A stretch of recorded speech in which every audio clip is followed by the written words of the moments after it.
Nimemaliza kukagua uwanja wetu wa Msalato. Tumeshuhudia mjenzi hapa, msimamizi ni wakala wetu wa barabara Tanzania kwa maana ya TANROADS chini ya Wizara ya Ujenzi. Kwa hivyo runway, ile sehemu ya kurukia na kutua ndege inaendelea vizuri sana na mkandarasi yupo katika hatua ya juu ya ujenzi. Lakini vivyo nimekagua ujenzi wa jengo la abiria, jengo la kisasa sana ambalo linaendelea hapa. Huyu yuko nyuma ya muda, lakini nimeagiza kuhakikisha kwamba anafanya kazi usiku na mchana na kuongeza idadi ya wafanyakazi. Na nimeagiza TANROADS na TAA kwa maana ya mamlaka ya viwanja vya ndege na mamlaka ya barabara, wakala wa barabara Tanzania, wafanye kazi kwa pamoja baada ya kumsimamia huyu, kwa sababu tusiache mambo. Huyu anasema aliyepewa kazi kwa mujibu wa mkataba, kwa mujibu wa sheria ni TANROADS, lakini mwisho wa siku atakaye kwenda kuja kuwa msimamizi atakuwa ni TAA. Kwa hivyo ni lazima hawa kila mara wawe wana mawasiliano ya karibu sana.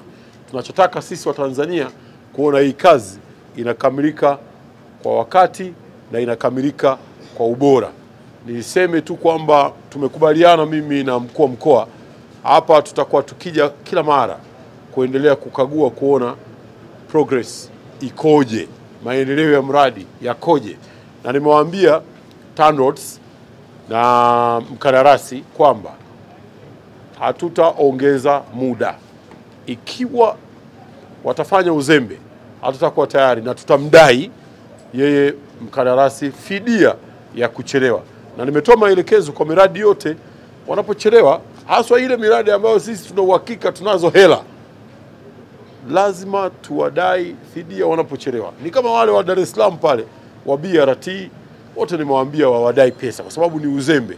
Hatuna kesi ya fedha pale, tuna kesi ya watu kufanya kazi kwa mujibu wa mkataba. Tarehe 30 ya mwezi wa 11 mkandarasi anapaswa awe amekabidhi kazi, anakabidhi kazi hii tarehe 30 ya mwezi wa 11 Novemba mwaka huu.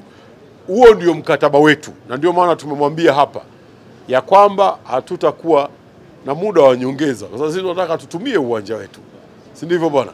Kwa hivyo tunamtaka afanye kazi usiku na mchana. Naomba niwaahidi vijana wangu, serikali yetu ina ofisi inaitwa ofisi ya kazi. Ndio. Naifahamu? Basi tutamwelekeza wiki ijayo mtu kutoka ofisi ya kazi aje, na nitaomba mkandarasi na TANROADS nisikie, akija apewe nafasi ya kuwasikiliza watumishi. Naomba nitumie fursa hii kuwaelekeza, kiwapa tu ruhusa kesho asubuhi jioni saa 3, lakini hakikisha umeshajiandikisha. Ukiwapa lisali moja waende ili wafanye hiyo kazi, utakuwa umetendea haki pia serikali ambayo ina mkakati mkubwa sana kwenye jambo hili, hasa kwa vijana hao ambao hasa ndio idadi yao kubwa na wana haki ya kuchagua viongozi wao wanaopenda wawaongoze.